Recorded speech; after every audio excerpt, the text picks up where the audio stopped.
أشهد أن لا إله إلا الله وحده لا شريك له وأشهد أن محمدا عبده ورسوله أما بعد فأعوذ بالله من الشيطان الرجيم بسم الله الرحمن الرحيم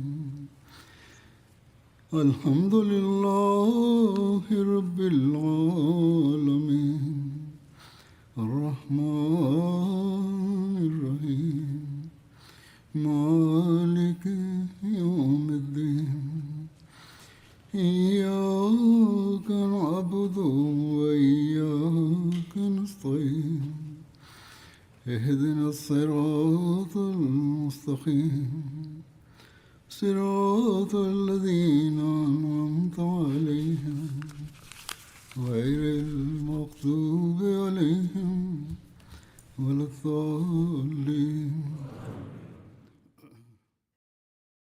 Sahaba mmoja ambaye alikuwa amekwenda kuongea nao, na watu wa Taif walikuwa wametoa dhamana ya ulinzi wake kwamba hawatampatia madhara yoyote, lakini yeye alipofika karibu ya ngome akauawa shahidi, na wao wakavunja ahadi. Lakini licha ya uvunjifu huo wa ahadi wa watu wa Taif, Nabi Karim sallallahu alaihi wasallam hakuacha juhudi ya kufanya nao mapatano. Mtume sallallahu alaihi wasallam akamtuma tena Hanzala bin Rabi kwenda kwa watu wa Taif.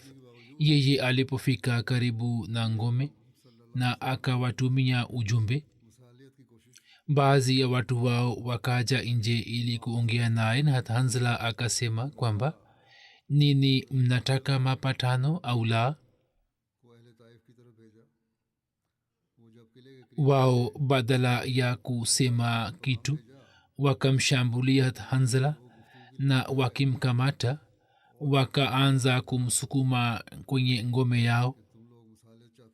Hapo Mtume sallallahu alaihi wasallam akasema kwamba ni nani atakaye kwenda kumsalimisha na kumleta Hanzala, yeye atapata malipo na thawabu sawa na thawabu ya wanajeshi wetu wote atakayemleta. Hapo Abbas akaenda mbio na akamsalimisha Hanzala na kumleta kwa Mtume sallallahu alaihi wasallam. Wakati anarejea, maadui wakamrushia mawe kutoka ngome, lakini yeye akanusurika nayo. Kama imeshaelezwa tayari katika hutuba zilizopita ya kwamba watu wa Taif na Hawazin walikuwa na uhusiano mzito wa kifamilia na kiuchumi na watu wa Makka, na haswa Makuraishi walikuwa wameoana baina yao. Kwa msingi huo hata Abu Sufyan bin Harb na hata Mughira bin Shoba wakaenda ndani ya ngome, lakini wao pia hawakufanikiwa, japo watu wa ngome wakaomba ya kwamba mumwambie Muhammad sallallahu alaihi wasallam ya kuwa wasiharibu bustani zetu kwa ajili ya Allah na kwa ajili ya uhusiano wetu, ziachwe kama zilivyo. Huzur anasema kwamba wenyewe hawataki kufuata ahadi yoyote, lakini wanaomba warehemewe. Habari hii imeshaelezwa tayari kwamba kwa sababu ya ombi lao Mtume saa salam alikuwa amekubali ombi lao na akasitisha amri ya kukata bustani zao.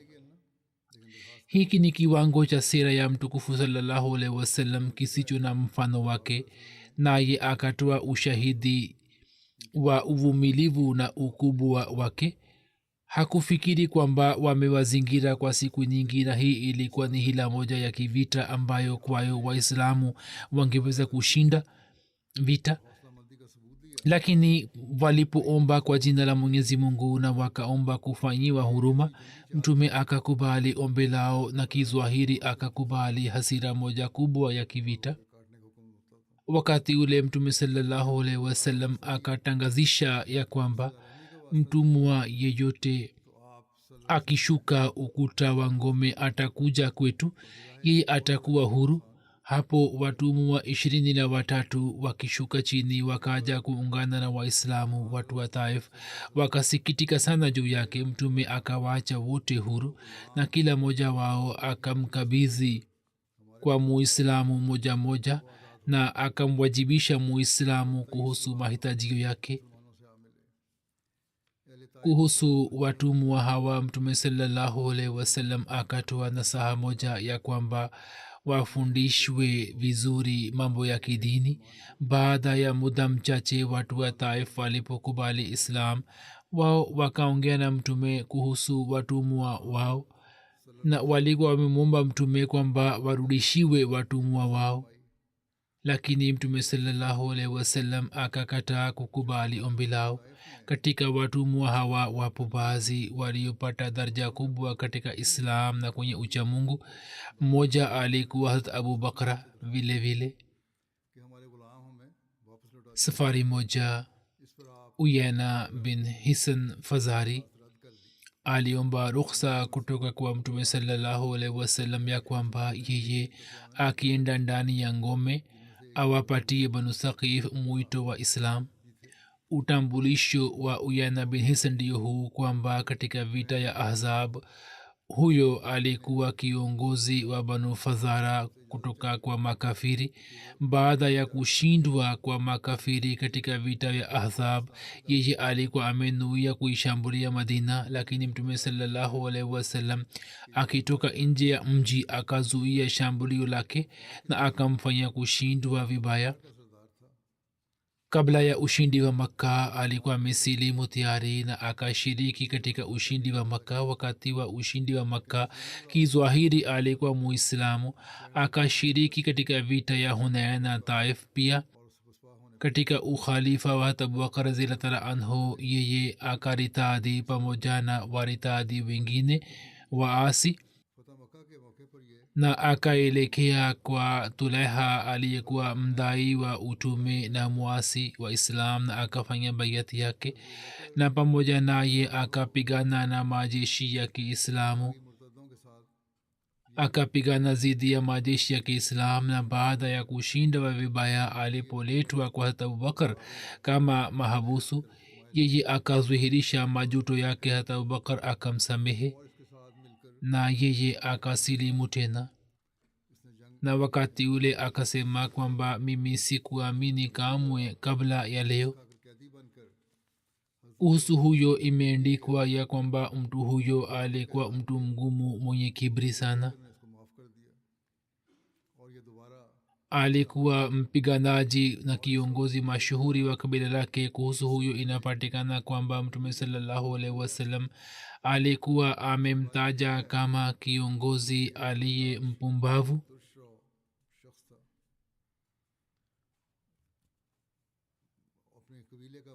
Kwa vyovyote vile Mtume sallallahu alaihi wasallam akampatia rukhsa aliposema kwamba ninaenda ndani, na Uyena akawafikia katika ngome yao, na badala ya kuwapatia mwito wa Islam akasema kwa Banu Thaqif kwamba nini muendelee kusimama kidete katika ngome yenu, kwani hali yetu inaendelea kuwa mbaya zaidi kuliko hata mtumwa. Katika riwaya moja kuna maneno kwamba angalieni msiache ngome katika hali yoyote, wala msipate hofu ya jambo lolote. Uyana alipomjia Mtume sallallahu alaihi wasallam, Mtume sallallahu alaihi wasallam akamuuliza Uyana, ulikuwa umewaambiaje? Akasema kwamba mimi nikawapatia mwito wa kukubali Islam na kukubali dini, nikawaogopesha kuhusu moto na nikawaambia njia ya pepo, hali Mwenyezi Mungu alikuwa ameshamwambia Mtume sallallahu alaihi wasallam kwa kupitia wahi na ilhamu kwamba Uyana amewaambia nini. Hivyo Mtume akasema kwamba unasema uongo, wewe umewaambia mambo hayo na yale. Na Mtume akarudia maneno yake yale yale aliyokuwa amesema huko. Akisikia hayo yote Uyana akashikwa na mshangao na akasema, ya Rasulullah, unasema sawa na kweli. Mimi ninatubu kwa Allah na ninaomba msamaha kutoka kwako juu ya amali yangu. lakini imani yake ilikuwa bado haikuimarika. mtume sallallahu alaihi wasallam kwa mujibu wa hali halisi ya kuzingirwa kwa taif akashauriana na Naufal bin Muawia. yeye akasema kwamba hiyo ni kama mbweha awe amejihifadhi katika kibanda chake, tukisimama juu yake tutamkamata na tukimwacha basi yeye hana uwezo wa kutupatia madhara. kwa kusikia hayo yote mtume sallallahu alaihi wasallam akaamua kusitisha kuzingirwa kwa taif, na kwa kumpitia hat umar akatangazisha kwa watu kwamba inshallah kesho tutarejea. inaonekana ya kwamba kwa hakika si kwa sababu ya ushauri tu, bali alikuwa amepokea ishara na mwongozo makhsus kutoka kwa mwenyezi mungu, na hapo mtume sallallahu alaihi wasallam akasitisha hiyo. la sivyo katika vita za mtume sallallahu alaihi wasallam hii ilikuwa ni nafasi ya kwanza na ilikuwa ni mara ya kwanza kwamba akiacha ushindi huo ulio muhimu alikuwa anarejea.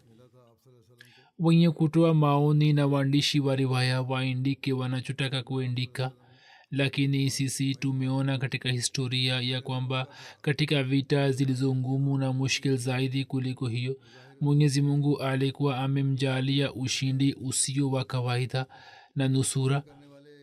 ushindi wa banu quraiza na khaibar ni mifano yake wazi. mfano wa hunain pia wakati ule ulikuwa ni mfano wa karibu. kivipi inaweza kusahulika?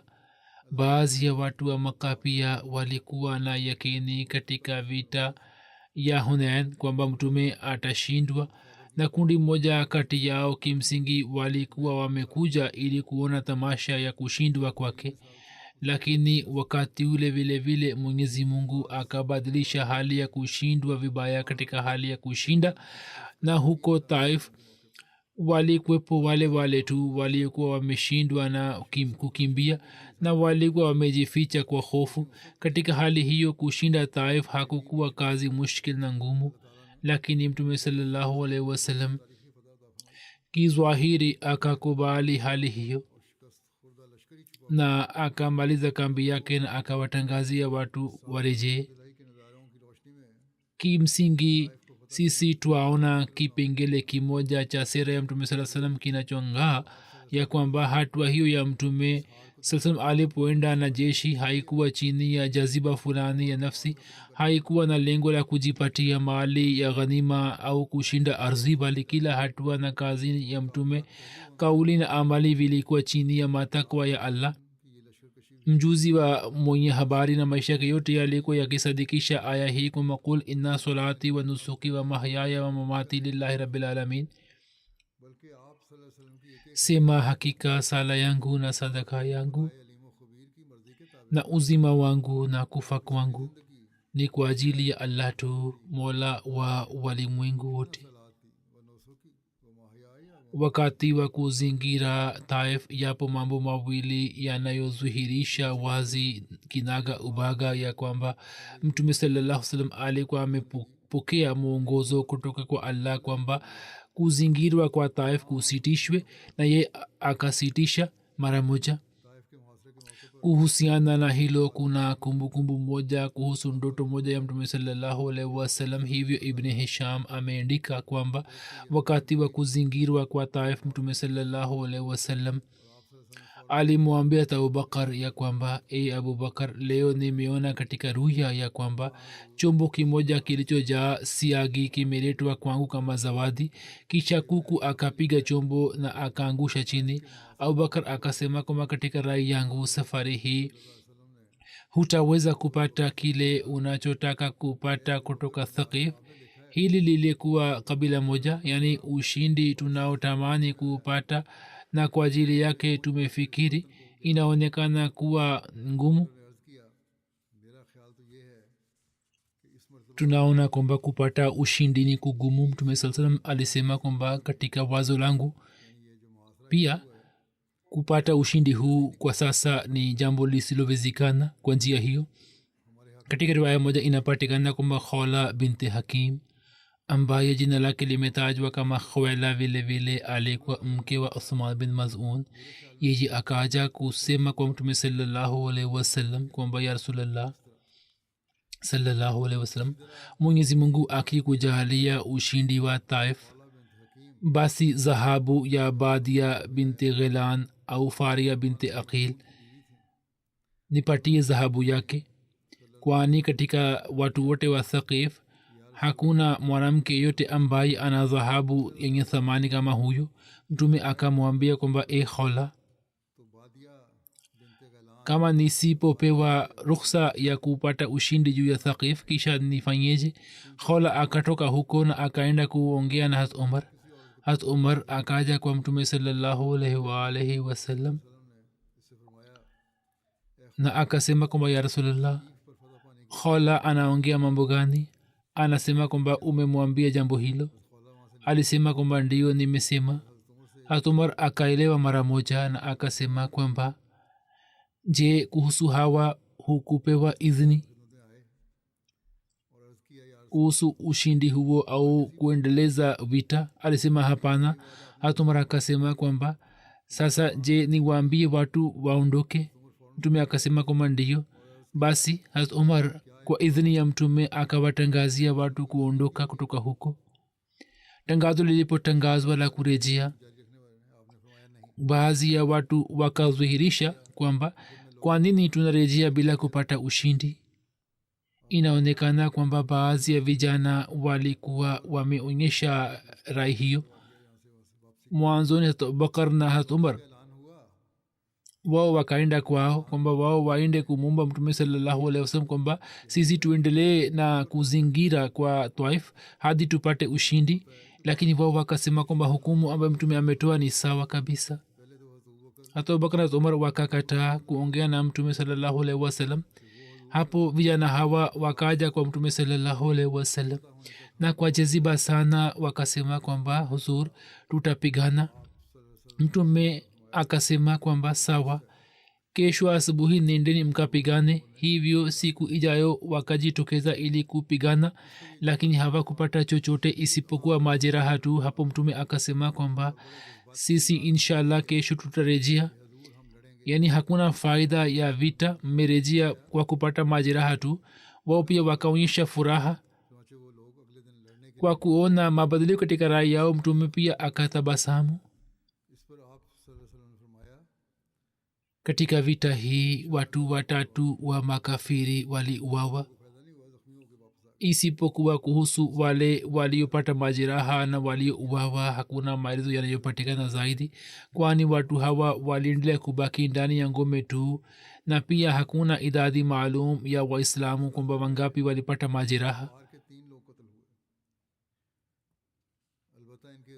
kama vile kwa sababu ya urushaji wa mishale ya washirikina, mmoja aliyepata majeraha alikuwa abu sufyan bin harb. mshale moja ukaja kupiga jicho lake likatoka nje. ye akaja kwa mtume saa salam katika hali hii kwamba jicho lake lilikuwa juu ya mkono wake. akasema kwamba ya rasulallah, jicho langu limepotea katika njia ya allah. mtume sallallahu alaihi wasallam akasema kwamba ukitaka basi nifanye dua kwa ajili yako na wewe utapona, jicho lako litapona, na usipotaka jicho basi utapata pepo. katika riwaya moja kuna maneno kwamba usipopata ain yani jicho, katika pepo utapata ain yani chemchem ya maji ya rehma. katika lugha ya kiarabu ain maana yake ni jicho na pia chemchem pia ni ain. abu sufyan akasema kwamba mimi napenda pepo. akisema hayo akatupa jicho lake kwa mkono wake. huyu ndiye abu sufyan ambaye wakati wa ushindi wa makka alikuwa adui mkali wa islam, na katika vita vya uhud alikuwa kiongozi wa wanajeshi wa makafiri, na sasa baada ya kuwa muislamu alikuwa kwenye mstari wa mbele katika kujitolea. ni jambo la ajabu kwamba jicho lake la pili lilipotea katika vita vya yarmouk. pia kuna sahaba mwingine ambaye alikuwa mwana wa abubakar siddiq, abdullah. jeraha lake likaendelea kuwa kwa muda mrefu na likamfanya kufa. mwishowe katika zama ya ukhalifa wa baba yake abubakar radhiallahu anhu ye alifariki dunia kwa sababu ya jeraha lile lile. Katika vita hii maswahaba 12 waliuawa shahidi ambao ndio hawa: hat said bin as, hat urfata bin janab, hat abdullah bin abi umayya, hat abdullah bin amir, hat saib bin haris na ndugu yake abdullah bin haris, hat julaiha bin abdullah, hat thabit bin jala, hat haris bin sahal, hat munzar bin abdullah, hat ruqaym bin thabit, hat abdullah bin abubakar ambaye baadaye alikuwa amefariki dunia. Pamoja na mtume sallallahu alaihi wasallam walikuwepo wake zake wawili, hat umme salama na hat zainab. Kwa ajili yao mahema mawili yalikuwa yamewekwa. mtume sallallahu alaihi wasallam katika siku hizi za kuzingirwa kwa Taif alikuwa anaswali akiwa katikati ya mahema haya mawili.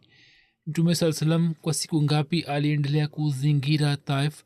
Kuhusu hiyo kuna riwaya mbalimbali. baadhi wanasema kwamba aliendelea kuzingira zaidi ya mausiku 10. ibn isham anasema kwamba inasemwa kwamba alizingira kwa mausiku 17. wengine wanasema kwamba alizingira siku 20. wengine wanasema kwamba alizingira zaidi ya mausiku 20. riwaya moja inazungumzia mausiku 30, yani mwezi moja. katika sahih muslim hat anas anasimulia kwamba sisi tulizingira mausiku 40. kwa vyote vile muda wa kuondoka ulipowadia, mtume saa salam alisema kwamba mureje mkisoma aibuna taibuna abeduna lirabbina hamidun, sisi ni wenye kurejea, wenye kufanya toba, wenye kufanya ibada na wenye kumsifu mungu wetu, kumhimidia mungu wetu.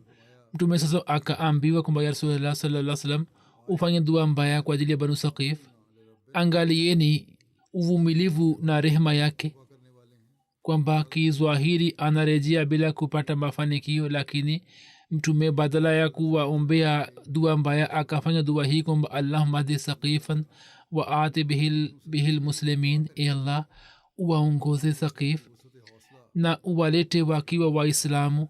kisha mtume saa salam alipopanda juu ya kipando chake akafanya dua kwamba allahumma hdihim wakfina monatahum, e allah uwapatie mwongozo na ututoshe zidi ya silaha zao na hila zao. shabaha yake halisi ilikuwa ndiyo hii kwamba viumbe waliomsahau mungu warejee kwa muumba wao. hivyo dua yake ikakubaliwa hivi kwamba watu hawa wa Taif, mwaka moja ulikuwa bado haukupita, katika ramazan mwaka wa 9 hijiria wote wakasilimu. hata musleh maud pia ameeleza habari hizi sehemu moja. anasema ya kwamba mtume mtukufu sallallahu alaihi wasallam alielekea upande wa Taif. ni mji ule ule ambao wakazi wake wakimrushia mawe walikuwa wamemfukuza muhammad sallallahu alaihi wasallam kutoka mji wao. alizingira mji huo kwa muda, lakini kisha kwa sababu ya ushauri wa baadhi ya watu kwamba kuna haja gani ya kuuzingira mji huu na kupoteza muda katika nchi nzima, mji huo peke yake unaweza kufanya nini, akaacha kuuzingira na akarejea, na baada ya muda watu wa Taif wakasilimu. kuhusu ugawaji wa mali ya ghanima ya Hunain pia habari inapatikana kwamba mwezi wa Zulqaada tarehe 5 mtume sallallahu alaihi wasallam alikuja Jarana kutoka Taif, ambapo walikuwepo mahabusu wote na mali ya ghanima vile vile. kwa idhini ya mtume sallallahu alaihi wasallam mahabusu walitendewa kwa wema sana, kiasi kwamba kwa ajili ya makazi yao majengo yalikuwa yamejengwa kwa muda ili waweze kujisalimisha na msimu wa baridi na joto. mali ya ghanima maelezo yake yalikuwa kama haya kwamba kulikwepo watumwa 6,000 na wajakazi ambao kwa ajili yao majengo yalikuwa yamejengwa. sawa na baadhi riwaya inasema kwamba walikuwa 8,000. sio kama siku hizi inavyofanywa kwamba katika vita maadui wanaenda kubomoa nyumba za wengine kama vile inaendelea kutokea katika israel. Kulikwepo ngamia 24,000, kulikwepo makondo na mbuzi zaidi ya 40,000 na 4,000 oki ya fedha ambayo ni takriban 490 kilogram. waislamu walikuwa hawakupata mali ya ghanima kama hiyo hapo kabla, lakini wakati huu pia mtume sasa alikuwa amezingatia sana malezi ya maswahaba. Akatangaza kwamba katika mali hii tukitoa khums haki yangu ndio ile ile kama ni nini, na khums ile pia itawarejeni. kisha alisema kwamba sindano na nyuzi yake au hata kitu kidogo zaidi kuliko hicho kama mtu anacho basi arudishe. mujiepushe na hiana, kwani siku ya kiama hiyo itakuwa doa na sababu ya majuto kwake. kwa kusikia tangazo hilo sahaba moja akaleta kamba iliyokuwa imetengenezwa na nywele za ngamia. akasema kwamba ya rasulallah, mimi kwa ajili ya kushona tandiko langu nilikuwa nimechukua nyuzi hii kutoka mali ya ghanima. na sahaba moja akaleta sindano ambayo alikuwa amempatia mke wake. yeye aliposikia tangazo hilo akaenda kwa mke wake na akachukua sindano kutoka wake na akaleta na kuweka katika mali ya ghanima. mtume saa salam alianza kugawa mali ya ghanima na akaanza kugawa kwa msingi wa kuimarisha mioyo. hawa walikuwa wakubwa wa warabuni ambao akawapatia kwanza. walikuwa na cheo na daraja katika makabila yao. mtume saa salam ili kutia moyo akawapatia zawadi hizi. mmoja akampatia ngamia 100, mwingine akampatia 50 na pia akawapatia fedha na watumwa. kwenye kitabu kimoja cha sera imeandikwa kwamba akampatia abu sufyan bin harb ngamia 100. abu sufyan alipomjia mtume sallallahu alaihi wasallam, mbele ya mtume saa salam ilikwepo rundo la fedha.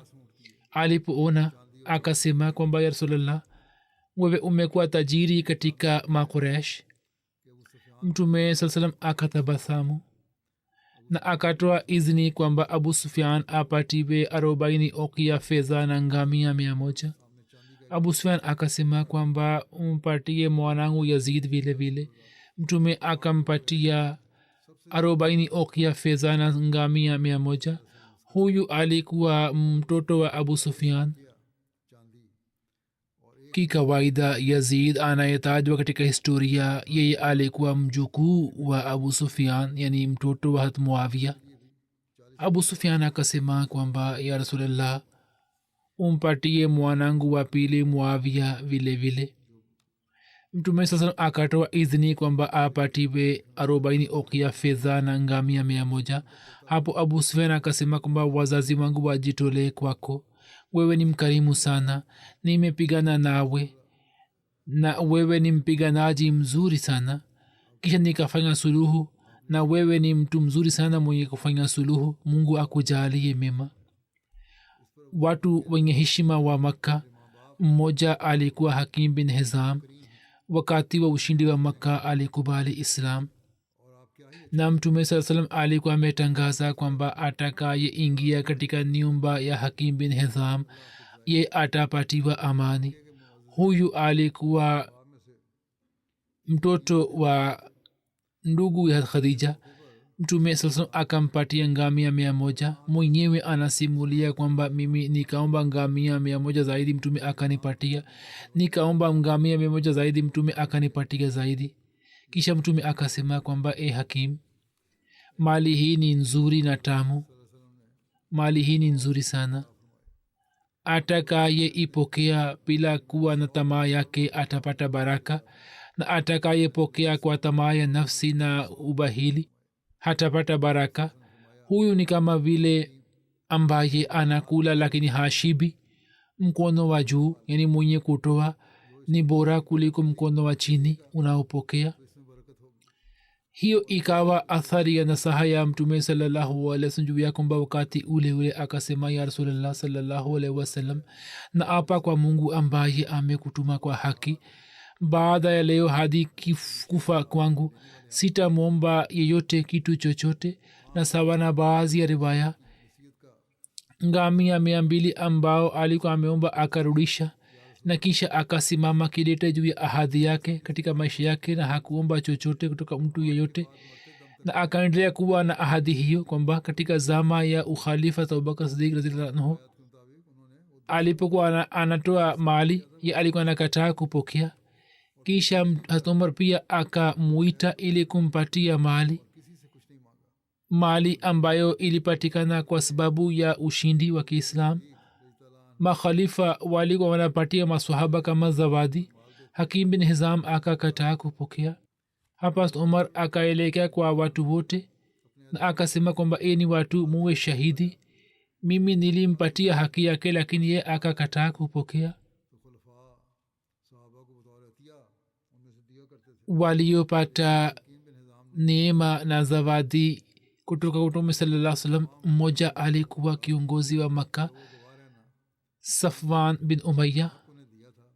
Huyu ndiye Safwan ambaye Mtume sallallahu alaihi wasallam kwa ajili ya vita vya Hunain alikuwa amekopa diraya na silaha, na huyu katika hali ya ushirikina alikuwa ameshiriki vita vya Hunain. Sawa na baadhi ya riwaya, Safwan alikuja akiwa na fikra hii kwamba laiti nipate nafasi ya kumua Muhammad sallallahu alaihi wasallam au maadui wapate ushindi juu yake, lakini katika vita hii moyo wake ukabadilika, na muda ulipowadia wa kugawa mali ya ghanima Mtume akampatia ngamia 100. Sawa na riwaya Sahih Muslim akampatia ngamia 300. Kuna riwaya nyingine inasema kwamba katika siku zile zile Mtume sallallahu alaihi wasallam alipita karibu na pango moja ambapo walikwepo ngamia na mbuzi wa mali ya ghanima, na bonde lile liko limejaa na ngamia na mbuzi. Safwan kwa kuona mali hii akashikwa na butwa na akasema kwamba akaona kwa mshangao.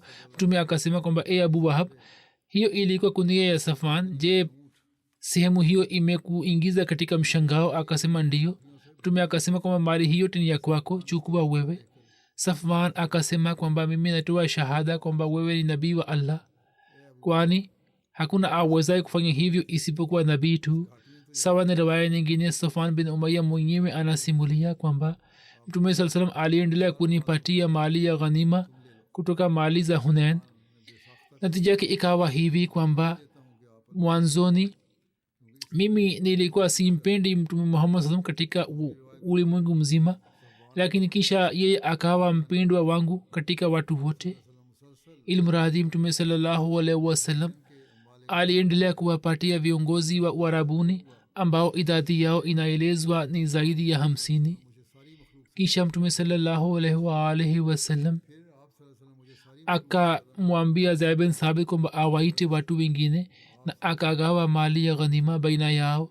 Kila mmoja akapata ngamia 4 au mbuzi 40, na mali hii ya ghanima ambayo ilikuwa zaidi kuliko mali yote akagawa kwa watu wote.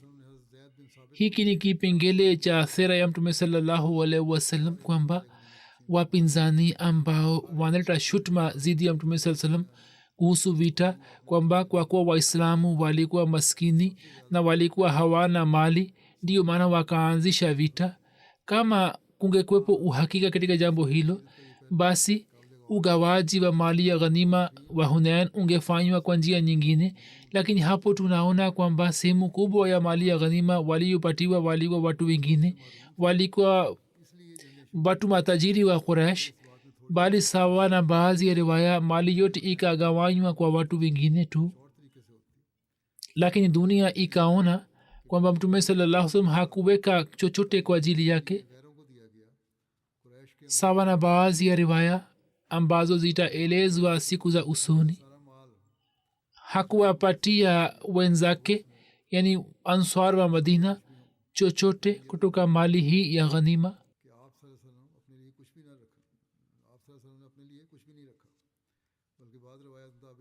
Mtume mtukufu sallallahu alaihi wasallam akieleza hikima ya kuwapatia Quraysh mali ya ghanima alisema, inni uti Qurayshan litaallafahu liannahum hadisu ahadihim jahiliya, mimi nawapatia Quraysh mali ya ghanima na nafanya mpango wa kuimarisha mioyo yao, kwani muda si muda wamejitenga na ukafiri, imani yao bado si madhubuti. kuna riwaya nyingine ya Bukhari, mtume alisema kwamba inna Qurayshan hadisun ahad lijahiliyatin wa musibatun wa inni aradtu an ajburahum wa taallafahum, yani muda si muda zama imepita ya ukafiri na maangamio ya Quraysh. Shabaha yangu ni kuwatia moyo na kuwapatia yale ambayo wamepoteza. Kisha zikapatikana athari za ugawaji huu wenye hekima, kwamba wale waliokuwa na nia ya kuumua sasa kwa ajili yao katika dunia nzima Mtume Muhammad SAW akawa mpendwa wao.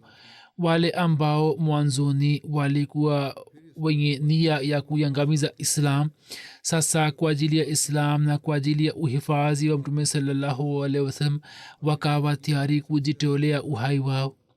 Na wengi wao walikuwepo ambao walishiriki katika vita za Kiislam na wakapata shahada na Islam yao ikawa Islam nzuri. Wakati huu baadhi ya wanafiki walileta shutuma kuhusu ugawaji wa mali na wakavunja heshima ya Mtume sallallahu alaihi wasallam, na wakaleta shutuma kwamba Mungu apishe mbali, Mtume sallallahu alaihi wasallam hakutumia adili katika ugawaji na hakufanya kazi kwa mujibu wa ridhaa ya Mungu. Mtume sallallahu alaihi wasallam aliposikia shutuma hiyo, uso wake ukawa mwekundu na akasema kwamba kama Allah na mtume wake hawatafanya adili, ni nani ambaye atafanya adili? Kisha mtume alisema kwamba Mungu amrehemu ndugu yangu Musa ambaye watu walimpatia mauzi makubwa zaidi kuliko hiyo, na ye akafanya subira. Kisha mtu mwingine ambaye jina lake lilikuwa Zulkhuwaisra akasimama kwa Mtume sallam na akasema kwamba e Muhammad sallallahu alaihi wasallam, leo yale uliyofanya nimeona. Mtume alisema kwamba haya, umeona nini? Akasema kwamba wewe hukutumia uadilifu. Mtume akasema kwamba ole wako, kama mimi sikufanya adili, nani atafanya adili? Hapo Umar na Khalid bin Walid wakasimama na wakasema kwamba tupatiwe ruhusa sisi tukate shingo yake. Mtume akasema kwamba hapana, yawezekana mtu huyo awe ana swali. Sasa jambo hilo si lenye yakini, lakini juu ya mashaka haya kwamba yawezekana awe ana swali, kivipi naweza kusema kwamba mukate shingo yake? Angalieni matendo ya Waislamu wa siku hizi. Hapo Khalid akasema kwamba je, msaliaji anaweza kusema jambo ambalo lisiwepo katika moyo wake? Mtume akasema kwamba Khalid, sikupatiwa amri kwamba mimi nipasue mioyo ya watu na vifua vyao na nione ndani yake. Mtume alisema kwamba mtu huyo na wenzake watasoma Qurani tukufu, lakini Qurani haitashuka chini kutoka hulkumu yao. Imani yao ni imani ya juu juu, na watu hawa watatoka nje ya dini kama vile mshale unaenda upande wa pili wa windo lake, na juu ya mshale kunakuwa hakuna alama ya damu. Nini zidi ya sala na saumu zao, mtaona kwamba nini hamna swala na saumu. Yani kizwahiri watakuwa wenye kuswali sala ndefu na watafunga saumu. Maulamaa wa siku hizi hayo ni matendo yao, sisi tunaona. Na Mtume alikuwa ametoa bishara yake. Sharihin wanasema kwamba mtu huyo akawa mmoja katika wanzilishi wa fitna ya Khawarij, na katika zama Hat Ali kundi hilo likapatikana. Hat Ali akafanya jihadi zidi yao, na Mtume sallallahu alaihi wasallam kama ambavyo alikuwa ameeleza kuhusu watu hawa wakathibitisha kwa matendo yao. Hat Musleh Maud anasema kwamba Zulkhuwaisra mtu mmoja alimjia Mtume sallallahu alaihi wasallam na alisema kwamba e Muhammad sallallahu alaihi wasallam, yale uliyofanya leo mimi nimeona. Mtume akasema kwamba umeona nini? Akasema kwamba nimeona kwamba wewe umefanya zulma na hukutumia uadilifu. Mungu apishe mbali. Mtume alisema kwamba ni masikitiko juu yako, kama sikufanya uadilifu, ni nani katika dunia hii ambaye atafanya adili? Wakati ule masahaba walisimama kwa jaziba mtu huyo alipotoka nje ya misikiti baadhi yao wakasema ya rasulllah mtu huyo anastahiki kuuawa je unatoa ruksa kwamba sisi tumue sasa angalieni watu wanaozungumzia mambo mbalimbali makubwa kuhusu uvunjifu wa heshima ya mtume alisema kwamba kama mtu huyo anafuata kanuni kivipi tunaweza kumua yani kanuni zetu kama anazifuata basi sawa hakuna haja ya kumua maswaba wakasema kwamba mtu huyu anazuhirisha mengine na moyoni mwake ni mengine je mtu huyu hastahiki kupatiwa adhabu mtume alisema kwamba mungu hakunipatia amri kwamba mimi niwatendee watu sawa na mawazo ya moyo wao nimeamrishwa kwamba mimi niwatendee watu kwa sababu ya mambo yao ya kizwahiri kisha mtume alisema kwamba mtu huyo na wenzake siku moja wataasi islam niwaambieni kwamba simpati adhabu lakini huyu atafanya uasi na kisha watapata adhabu katika zama ya ali mtu huyo na watu wa kabila lake walikuwa viongozi wa waasi ambao waliasi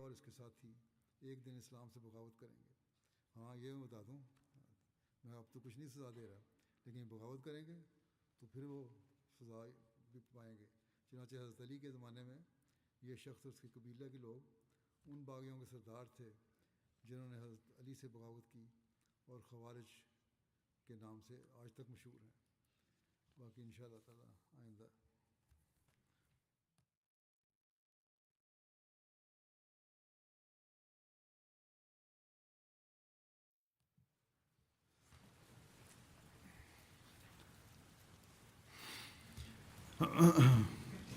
अल्हम्दुलिल्लाह अल्हम्दुलिल्लाह नहमदुहु व नस्तईनुहु व नस्तगफिरुहु व नुमिनु बिही व नतवक्कलु अलैहि व नऊज़ु बिल्लाहि मिन शुरूरि अनफुसिना व मिन सय्यिआति अअमालिना मन यहदिहिल्लाहु फला मुदिल्ल लहु ومن يضلل فلا هادي له ونشهد أن لا إله إلا الله ونشهد أن محمدا عبده ورسوله عباد الله رحمكم الله إن الله يأمر بالعدل والإحسان وإيتاء ذي القربى وينهى عن الفحشاء والمنكر والبغي يعظكم لعلكم تذكرون اذكروا الله يذكركم وادعوه يستجب لكم ولذكر الله أكبر